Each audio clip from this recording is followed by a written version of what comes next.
What's going on, ladies and gentlemen? This is another night on the quarantine, and you know what it is. It's just us up in the building. And look, you know how I got in here. First off, it's 2022. Happy New This not Year's. even 2021 no more. And last time I seen y'all, it was quite some time ago. Some things have happened. But before we get on that, first off, welcome back.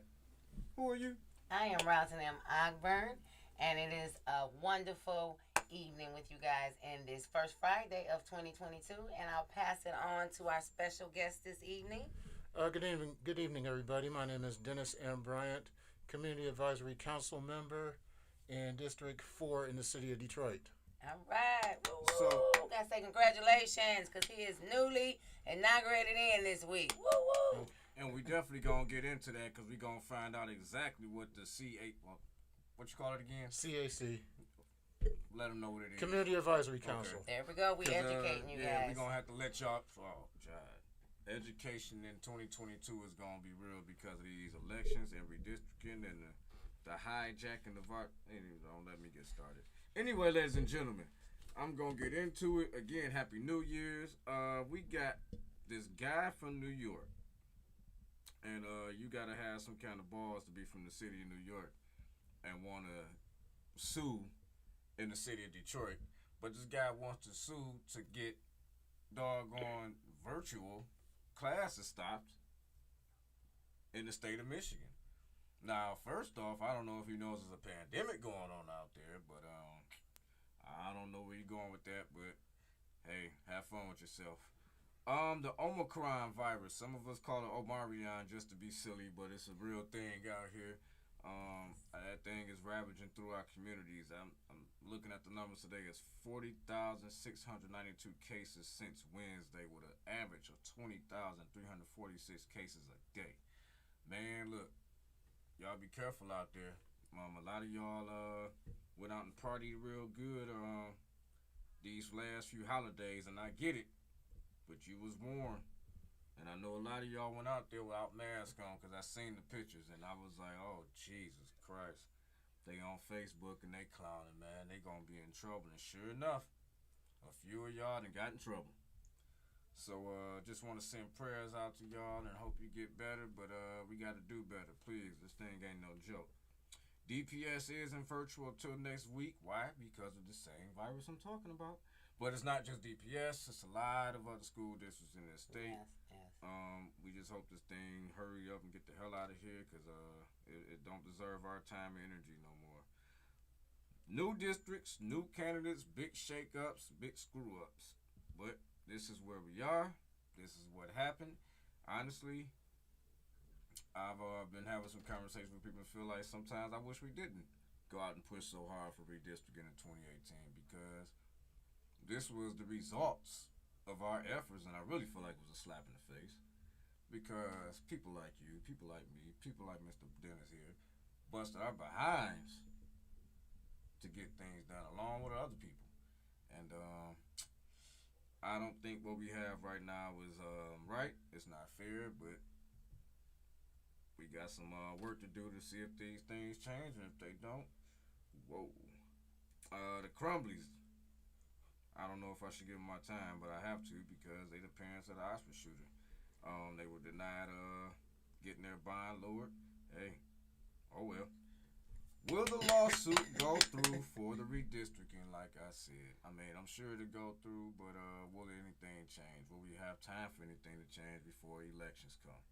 You're talking about a lawsuit that's pretty significant. Who, you know how people do? They just keep filing and keep filing and keep filing and keep filing. So this thing might get held up in court for quite some time. New Girl Scout cookie that came out. I don't know. I forget what the heck it's called, but it looked good. It got some caramel or something in the middle of it, man. So y'all be looking out for that. Before I Thank you pass for that it, update. yeah, I needed yeah, that one, Dennis. I needed that. I mean, I just want to put it out That there. was real man. news for me, yeah, for real.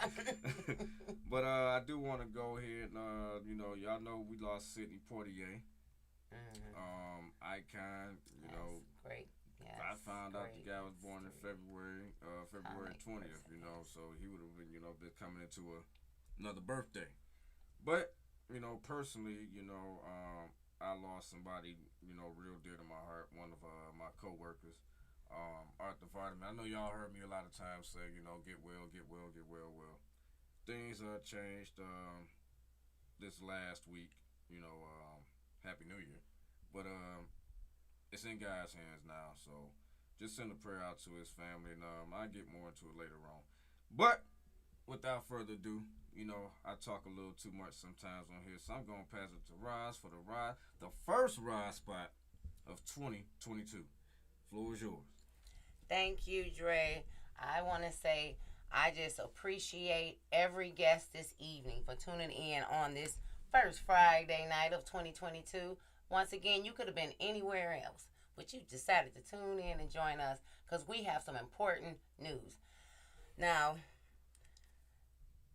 just like Dre has stated, we got a lot of stuff going on in this 2022. It is very historic. It is a very thick climate. And I first want to say, we already said Happy New Year, right? We want to keep that happiness. We want to keep the joy and that jubilee of knowing the new year is going to bring prosperity. It's going to bring unity. But we also must stay focused because we got to get to work. Yeah. We got a lot to do. We started off acknowledging Mr.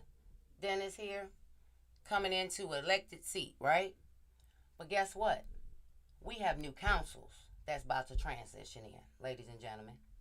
We have actual new police commissioners that are transitioning in. And then we have new lines that have been drawn. My report is focusing on asking the viewers and the listeners tonight is that you get educated. First and foremost about who your current Senate, your current congressional, and your current state house leader is, along with your county commissioners. Yep. So as we go into 2022 elections, and these seats get ready to transition, and the lines get ready to actually be what I'm going to say cemented, because as we're going to discuss later, that we are in court. There does have to be a preliminary process, because we're asking for new lines to be drawn. But we're going to get ahead of this. I believe Lavonia Perryman said earlier this week, look like we're standing on the platform and watching the train go by. We're not going to do that. We're going to get ahead of this. So this process don't be as murky as it seems like they're trying to make it. We already know that the redistricting process was already racial. Very much. Segregated. Actually, what we say, implementation that was already put in history to make sure black communities were not integrating to have what we needed. So as we look at this process and we look at these new maps, we want to understand as the communities that who's going to represent us, who's going to be at the forefront, and so we can know who we need to make sure we can get behind. Because April 19th is the deadlines for the candidates for 2022 to be able to put their paperwork in process. I believe they're discussing us moving the primaries from August, maybe to September or October. But we won't want to get behind this. They're talking about Detroit. They're talking about Michigan National, ladies and gentlemen. So I just want us to be able to get activated, for us to be educated, and for us to understand what's at stake. Because Michigan is the epic center of politics nationally right now, ladies and gentlemen. And I want to just say, not just because of, we know Trumpism and how he had a little dibble and dazzle of the lies that he's told during the political satire. But I want to bring our environmental conversation in the room. We got the show me's, ladies and gentlemen. We got control of 85% of the global access of fresh water and 94% of America's fresh water. That's a real thing about privatization. So when we think about a lot of the other political satire, think about us surviving and having access to clean water and what that looks like in a corporate capacity and as they move forward. Because you need water to do about everything. So I just want to leave that us with when we transition out to the Roslyn Report. Because when we say, how do politics connect us every day? Think about it when you go to turn your tap on. Think about it when you go to buy that pop or even buy that Frizzle new water that they got with a little flavor in it. Because all that connects. Right. And we need to know who's fighting for us and how all this process is going to affect us and who's going to represent us. So thank you, the guys, for tuning in tonight, because we definitely going to inform you, educate you, and hopefully activate you so that you can get engaged, because this is a historic time, and we need everybody at the front lines. And I pass it back over to you, Dre. You know what's crazy? I done been so thrown off. You are watching The Quarantine live on WJZZ, Cool TV, the coolest station in the world, streaming live on Facebook, YouTube, Twitch, and Twitter, up top social media platforms. Like, follow, share, comment, subscribe. Thank you for watching WJZZ, Cool TV, the coolest station in the world. Our number is 313. Man, I forgot what the number was. 655-6018. What she said. So, yeah, anyway, man. We gonna get into it. See, we ready to get this conversation 355-6018. 313-355-6018. That's our number. Mr. Dennis Bryant, our newly elected Community Advisory Council member in District 4. And, you know, I just really want to thank you for coming in tonight, because I hope that you can educate Detroit on what that is, for one. But secondly, where is District 4 and who is your council person there? My council person is the newly elected Letitia Johnson in District 4. As you know, the previous councilman had to resign due to some legal and some legal stuff. And during the primary and the general election, Letitia Johnson came out on top.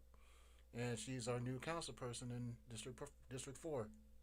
Okay, thank you so much for that. And y'all, where is District 4? District 4, the westernmost part of District 4 is Connor and 6 Mile, and it goes east to Jefferson and Alta Road. It goes up and down Mac. Morningside, East English Village, East Warren. If you live in LaSalle College Park, Jefferson and Chalmers, Alta Road, Morningside, Right. And if you live near Denby High School, East English Village, and I want to say Remus Robinson, the old Remus Robinson Middle School. In other words, he east. Yeah, he is. It's my old stomping grounds, ladies and gentlemen. I'll just throw that out there. Far east side. Yes, the far, when we say east, south side, right? Right off the river. Maharis parks all over that area, right? Like you say. Right, I love Chandler Park. Yes, Chandler yes. Park. Okay. Mm-hmm. So what exactly is the Community Advisory Council do? The Community Advisory Council, we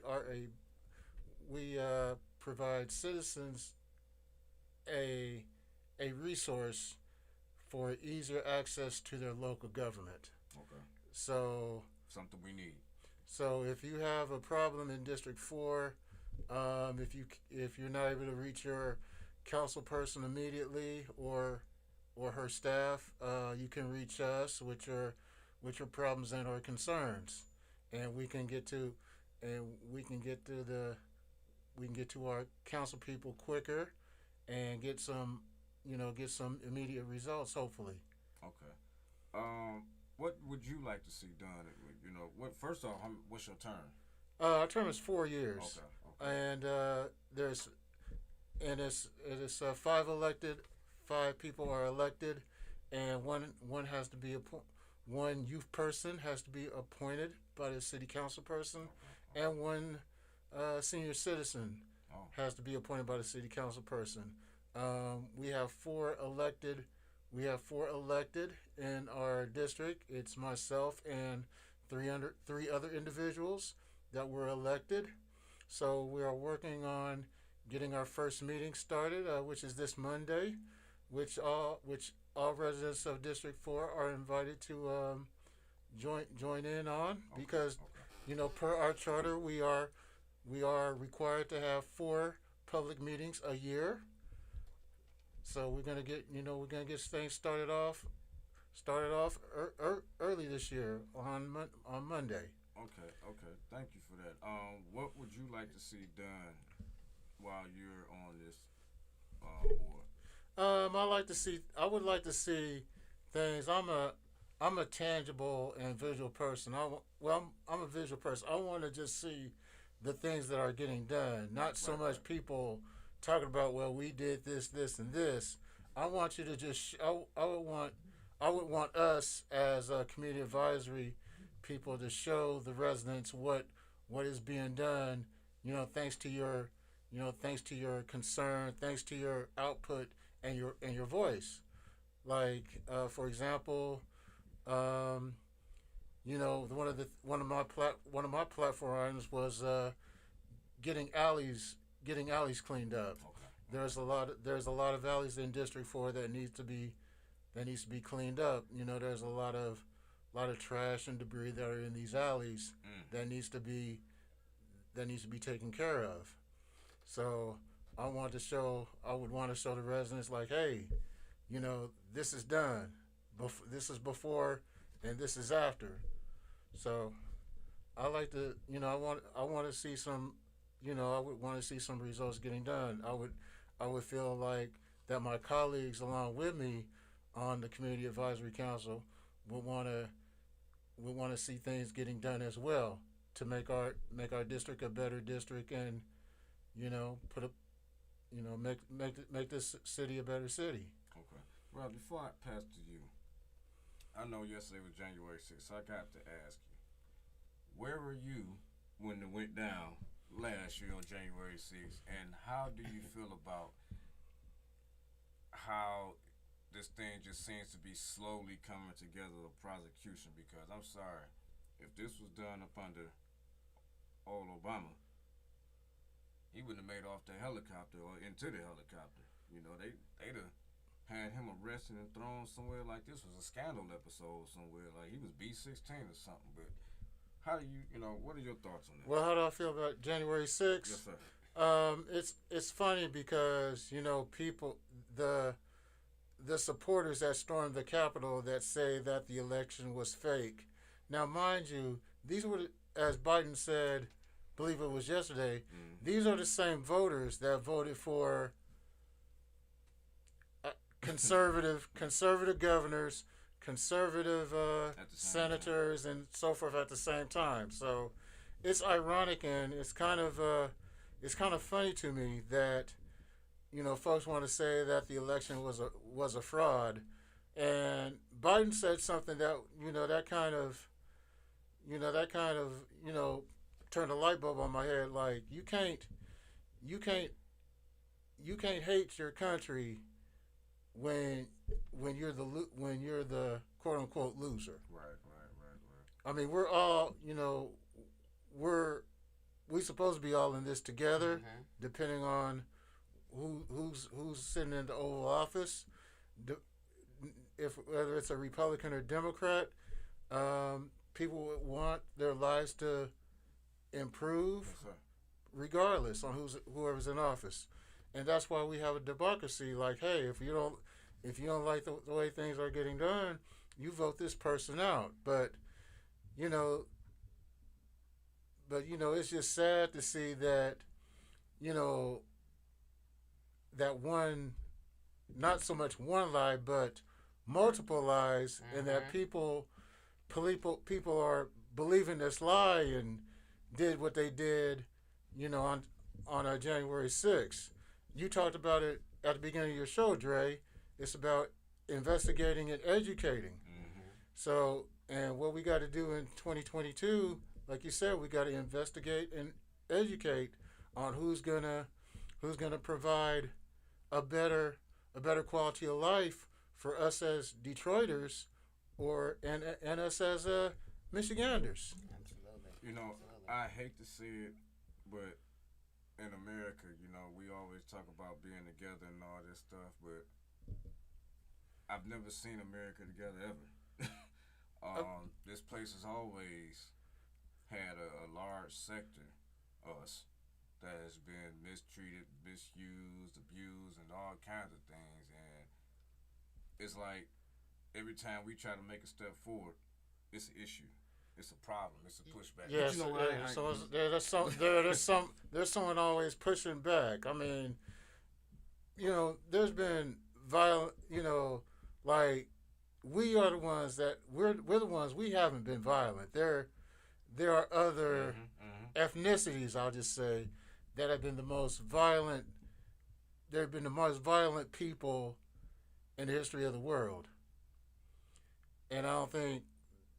I'll just say this: they don't look like either one of us. No, absolutely.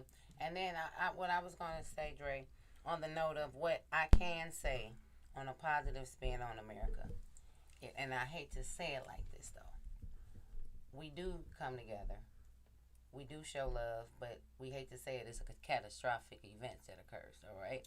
When it's time for us to help save each other when we bleed. That's that reactive yeah, attitude. that attitude, because we know it ain't nothing but the human.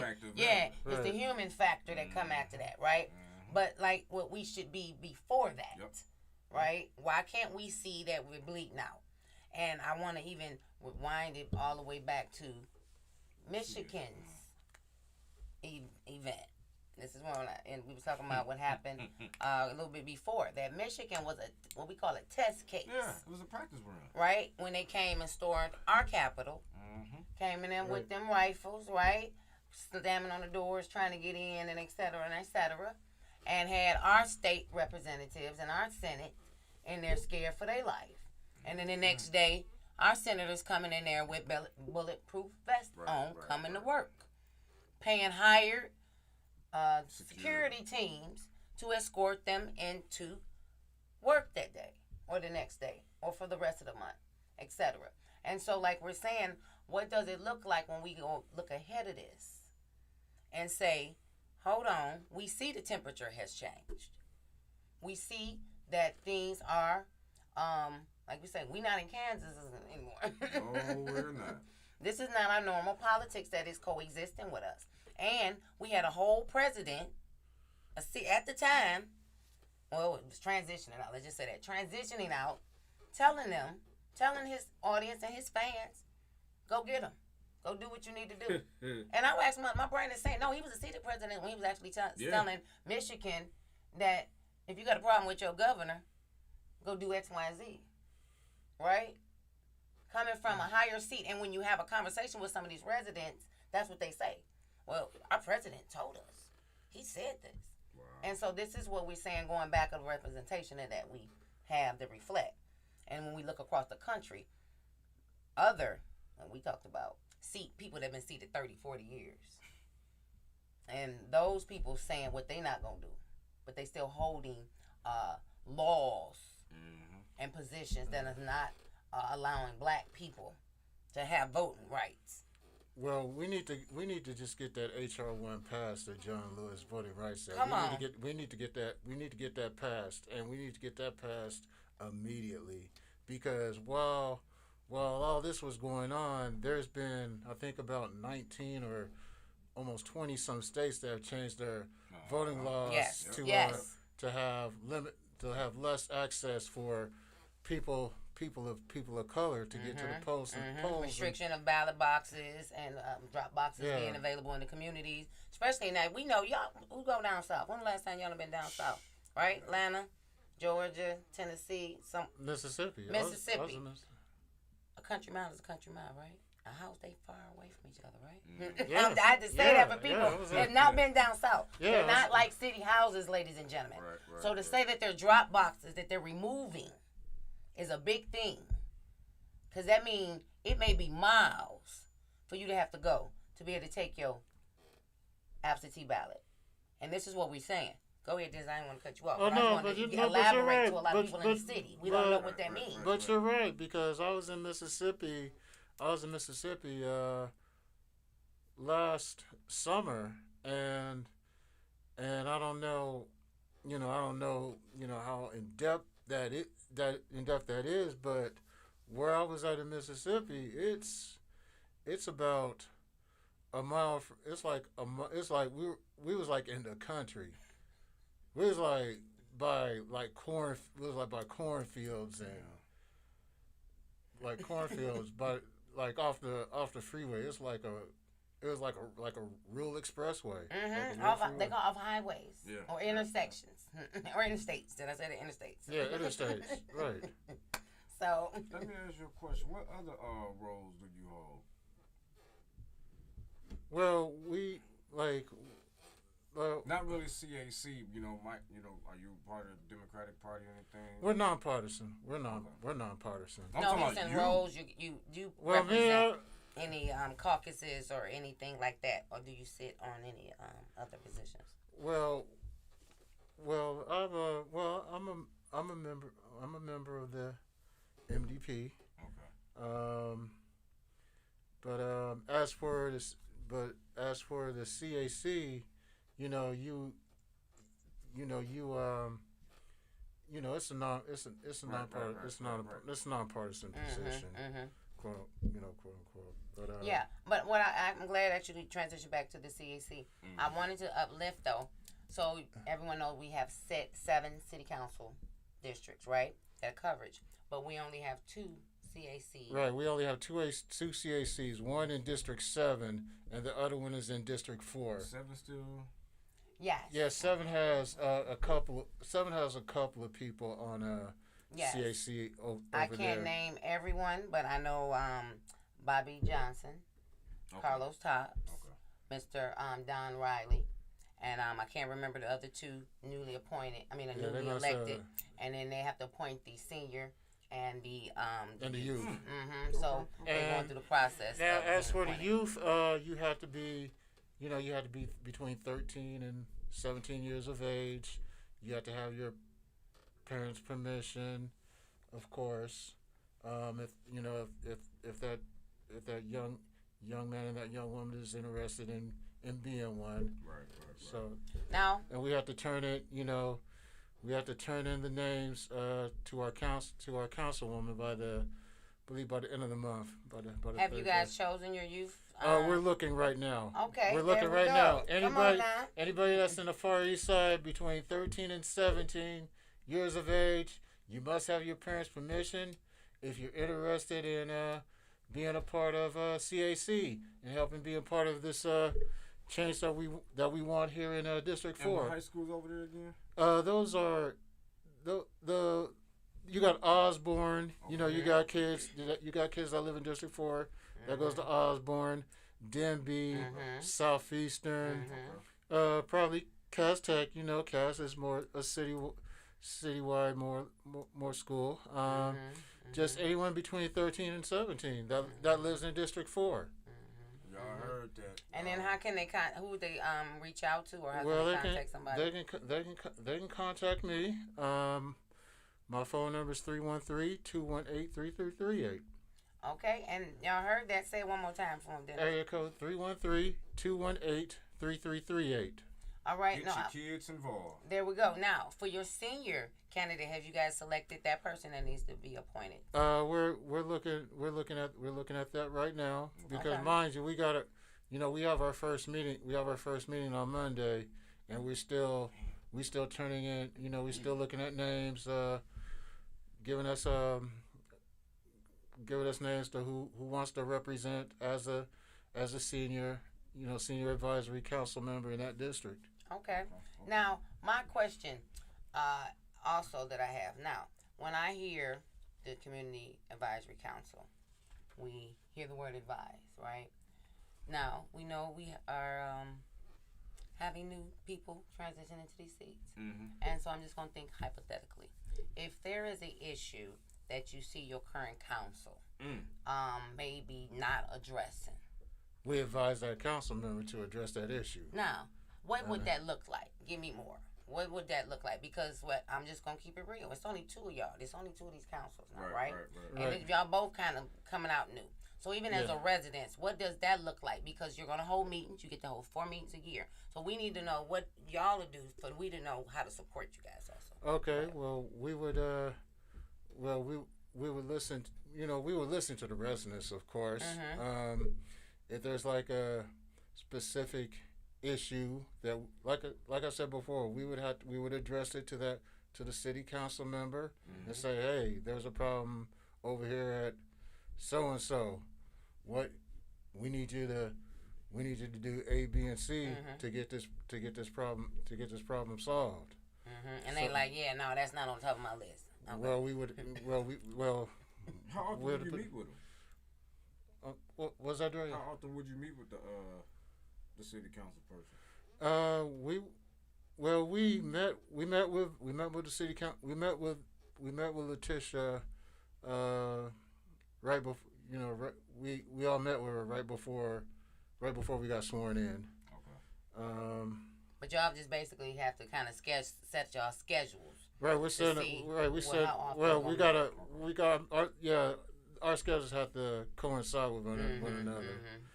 Because she's a new council member, and I'm sure there's going to be some times that she's not able to meet with us, or we have to make sure we our schedules align and we can talk it out. And that's pretty much what I was asking. I thought it might have been some kind of mandated time because. Well, we're mandated to have four meetings a year annually with the public. Right, but I'm saying, I thought it might have been some time that they were scheduled to have to meet with that elected official because, y'all really have to work together somehow. Yeah. Okay. But that's something, like you saying, as they move forward as a team, right. have to set Yeah, some because schedules we're to all, make sure this is like the CAC, it just got started pretty much last 2020 because a gentleman by the name of Scotty Bowman, he collected petitions to get the CAC started in District 4. For 4, yes. And he only served a year. He only served a year, and there was a couple other people, and we just want to make this successful. We just want to make this CAC work. Absolutely, and I'm glad you went back into the point of, like you saying, the creation, right, and then the establishment, because in 2015 in our District 7, when this organization Good Jobs Now existed, they helped get the petitions for our district, for our CAC to be established. But guess what? We had the leadership of Gabe Leland. And so, that's why I wanted to just pose that question, that you guys really will be giving us a real display of, if there is, we hope not. We just want to try to be successful. What would it look like for us to just say, my council is not having a conversation with us. What would you guys do to just say, listen to the residents? Well, we would have to, meet among ourselves to, create a plan of action if that happens. Yes. So thank you. So, we just wanted to hear the point of our support. The plan of action and that's showing up. But as for another district creating a CAC, they have to get 10% of the voters in that district in order to establish one. Yes. Get the petition. Did y'all hear that? So we got District 1. You got 1, 2, 3, and 5, and 6. And 6. Come on. So we want 5 more districts that you can have community advisory council represent you. So I feel like my colleagues, we feel like that we have a good rapport with one another, and we feel like we're gonna make this community advisory council in District 4 work, and hopefully you'll be talking about us later on in the year about some things that you're gonna see in District 4 on the Far East Side. All right, ladies and gentlemen, you are watching the Quarantine live streaming on Facebook, YouTube, Twitch, and Twitter, and other top social media platforms. Like, follow, share, comment, subscribe. Thank you for watching WJZZ Cool TV, the coolest station in the world. I definitely appreciate you coming in and talking about that because, again, that's part of our platform here to educate you on what the hell you may not know is going on. And, in Detroit, it's easy to not know what's going on for some odd reason. There's so much going on. With that being said, we're going to spin into this redistricting. Lord Jesus. this redistricting is about to cause some major political drama in these next few months here. And you know, the scary part about it is, like I keep saying, some people don't want to face the reality of it, but we have to live with this for 10 years. And if we take this around and screw up, that's 10 years. We may have to live with something that cannot be undone ever again. Yes. And it's very important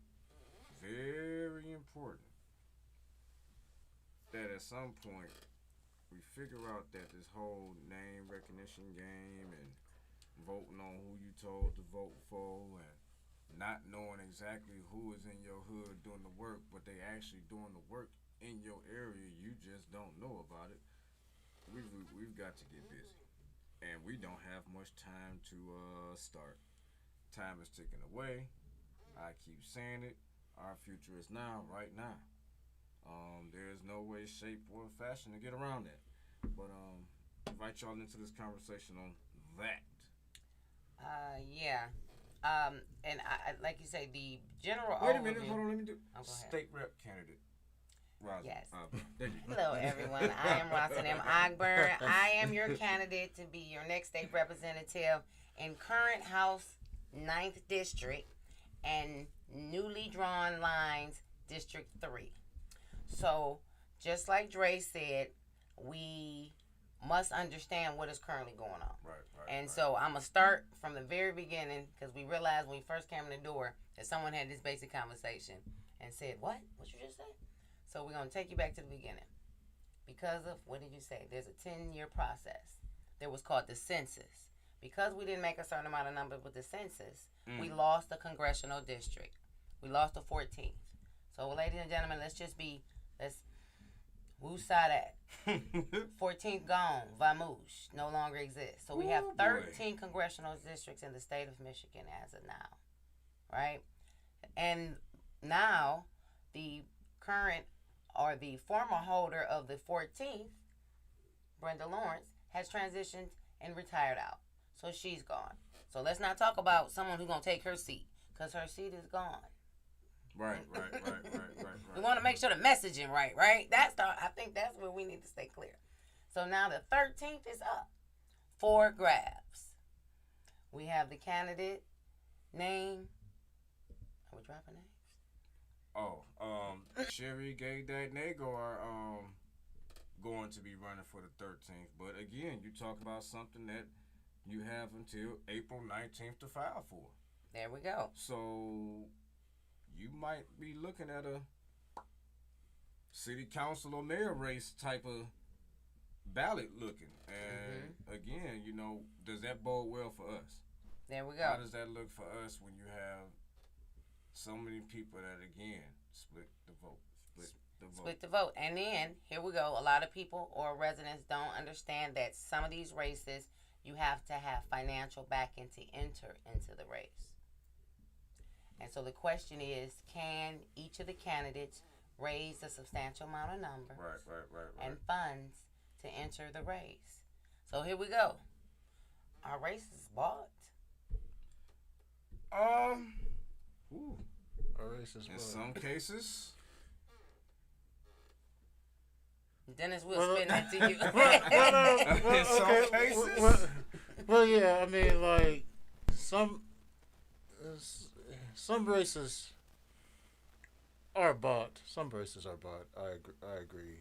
But you gonna with a person, quote unquote, buying a race, you have to deal with that person's ideology. Right. So I'll go back to 2020 with the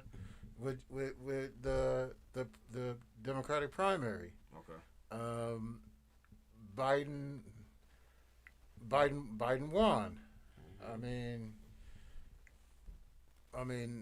you know, you gotta live with Biden's ideology. And mind you, Biden's been in Biden's been in Washington half of his life, Mm-hmm. practically half of his life, and being in Washington, and you have to deal with his ideology. You have, even if you disagree with it, you're gonna have to live with it.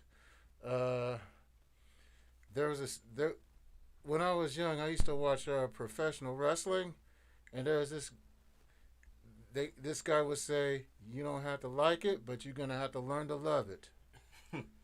So, I mean, I'm not one learning to love it because Biden he needs to step up. He needs to step up. He needs to go outside the box a little bit and try to get this what I mentioned before, this Voters' Rights Act passed, and do something with Citizens United. You talking about? Let me ask you. You talking about about that before you talk about Citizens United. When you say get that voters' right passed, The John Lewis. isn't our issue right now this West Virginian getting and the West Virginia and the Arizona lady, Mansion. Mansion and Cinema. I'm just really confused on what's going on there. Like, does this guy really have Republican ties, or is it just that much corporate money dropping off his account? I think it's that much corporate money because a lot of I hate to say it, and people don't want to admit it. A lot of Democrats and Republicans get a lot of corporate money, That's it. and that's where Citizens United comes in, where you can get all the money from anybody who's anybody for your campaign. So if we can eliminate Citizens United, There we go. See. and like get rid of Citizens United, now the pressure is put on them to vote with more so their constituents rather than their corporate donors. There we go. See, that's what we must identify, ladies and gentlemen, as we go into these bigger races, right? These Senate, these congressional races, and these national platforms. What's really steering and driving what's going on behind? And so I think that's for any race. that it is. Yeah. It is. But I just wanted to lift up at those higher levels. And then also the conversation is making for the 13th Pacific, because that is the former John Conyers seat. Well, it being placed by one that is black, because by Brenda Lawrence retiring, which was our only black congressional representation. Now, I'm gonna tell in you, Michigan. you want people that's gonna say, "Well, you talking about the 13th? Your representation now ain't black." So Well, it transitioned to 12. right. We did But say. I mean, Well, I I'm thought just she telling you, was. some I people will say thought that. she was running in. She was gonna run in 12. Yeah, Right. that's 12. Yeah, Rashida's What I'm in saying 12. right Yes, now, Rashida's Rashida. 13. Right, She's in She's in 13. So 13 people right now. will say right now your current representation isn't black.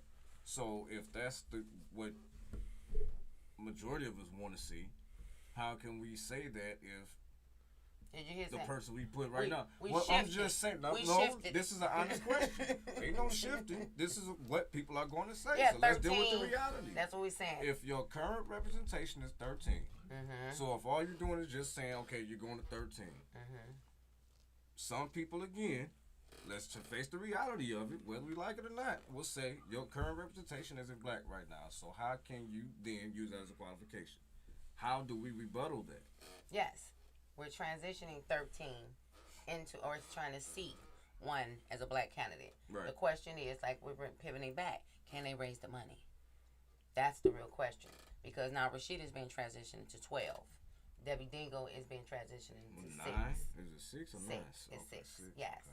And so, but like we saying, as these congressional seats shift, like we said, my state house, formerly 9, being 3, right?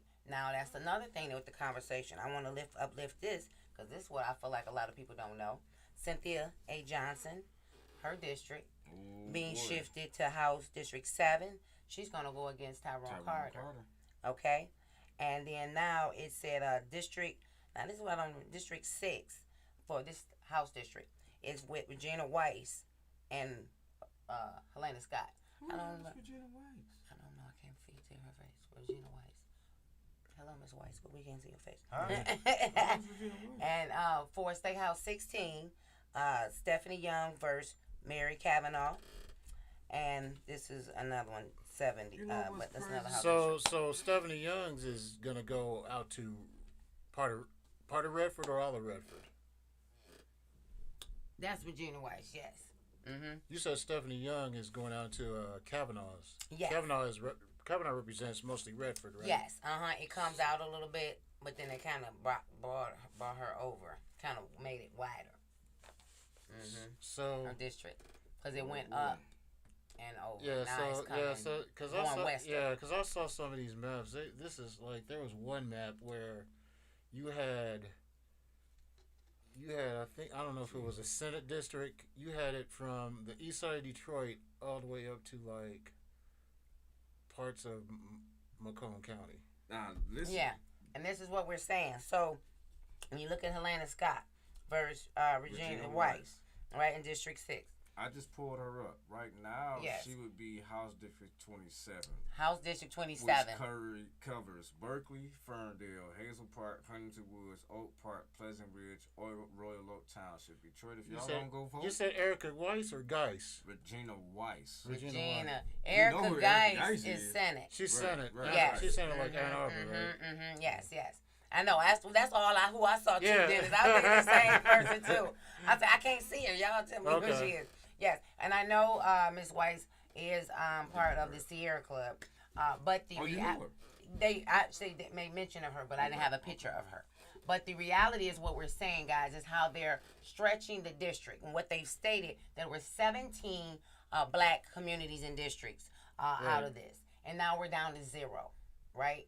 All the districts have been diluted. And when they talk about these maps, the Hickory map is what they name it, the State House map specifically.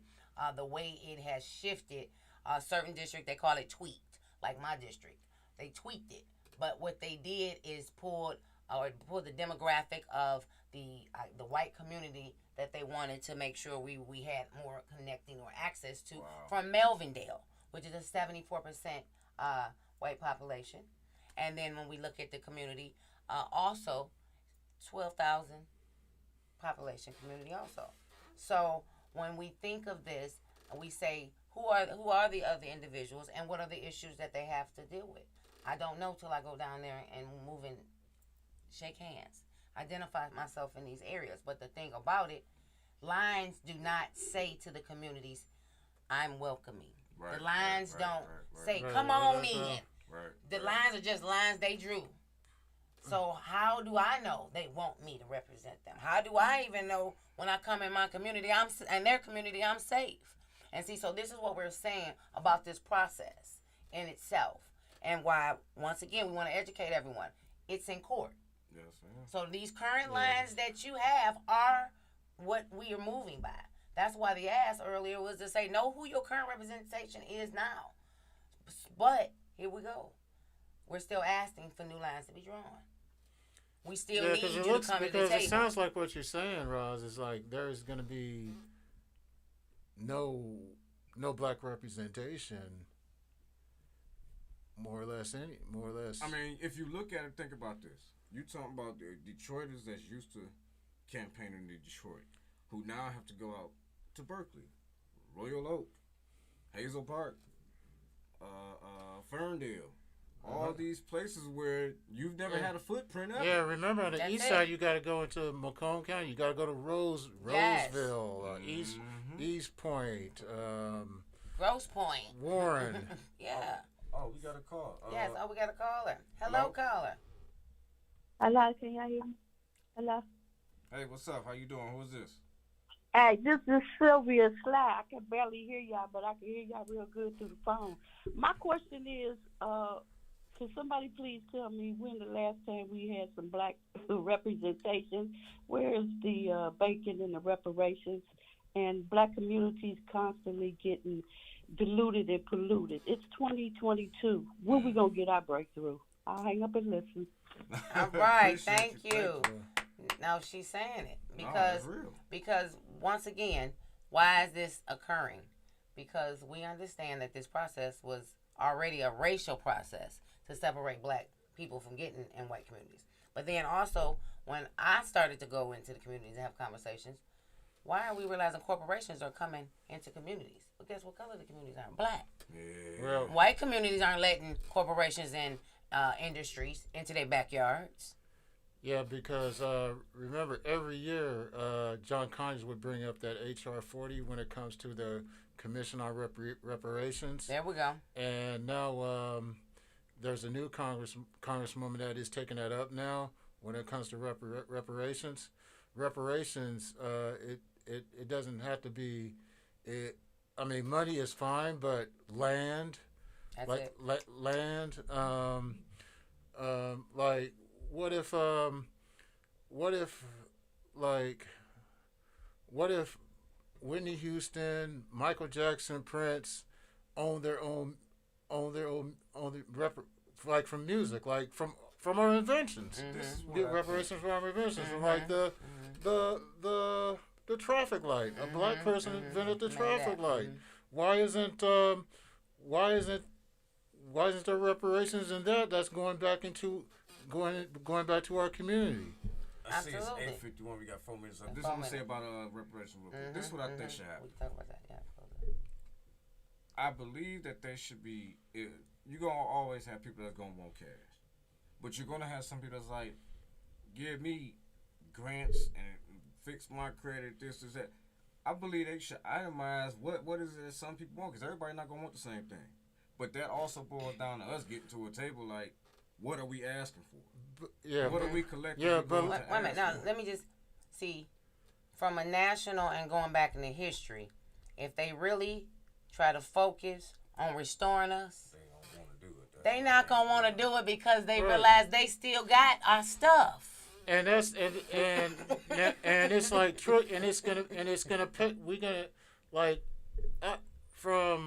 I saw an article saying that we are owed like trillions of dollars when it comes to reparations because we had slavery, we had Jim Crow, we had this discrimination, we were discriminated against in the legal system, housing system, etc. Etc.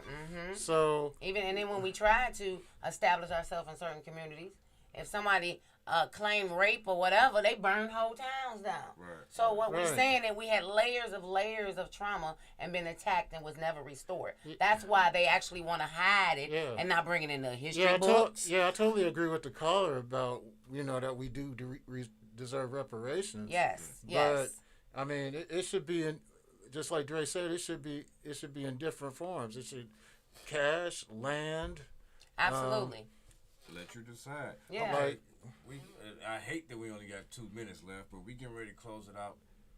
Few seconds. What you got? Yes. I like this conversation on reparations because I'm going to close it out even with the city of Detroit. We still need to be destroyed. About the $600 million over its tax and assessment. And so I just want to say, even as Rosalind Ogburn, state representative for current 9th House District, soon to be 3rd House District. If you want to know more about me, get engaged, and join our team, go to my webpage, RosalindMOgburn.com. I appreciate you guys joining us for the quarantine. Hope to see you next Friday. Pass it over to you, Dennis. a couple things. Call your council people. Have them support Right to Counsel. Which Right to Counsel is having representation, having fair representation when it comes to getting evicted. Most people that get evicted go to court. They feel criminalized, and that's what, because they don't have no representation. So please call your council person to have them write up a resolution, ordinance, whatever, for Right to Counsel. Second thing, fair minimum wage, $15 an hour. All Okay. right. With that being said, ladies and gentlemen, I just want to say, again, rest in peace, our vitamin. I know some of his people was out here showing me love tonight. We gonna end that with him next week. It's a tough time for people that know him.